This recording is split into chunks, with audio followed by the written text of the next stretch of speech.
पातूर नंदापूर येथे संदल मिरवणूक शांततेत संपन्न।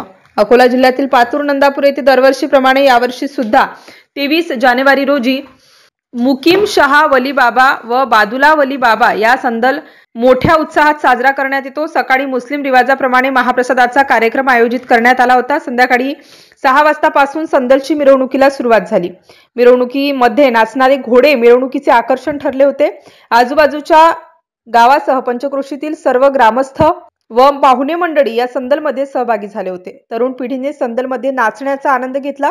मिरवणूक संपल्यानंतर बाबाच्या दर्ग्यावर जाऊन मौलाना शाहनवाज यांच्याकडून सर्व गावकऱ्यांसाठी आशीर्वाद मागितले व बाबाला चादर चढवून पूजा अर्चना केली। दोन्ही मिरवणुका शांततेत पार पाडण्यासाठी गावचे सरपंच सचिन लाखे, पिंजर पोलीस स्टेशनचे ठाणेदार गंगाधर दराडे, PSI वनवे बीड जमादार चव्हाण यांनी चोख बंदोबस्त ठेवला होता।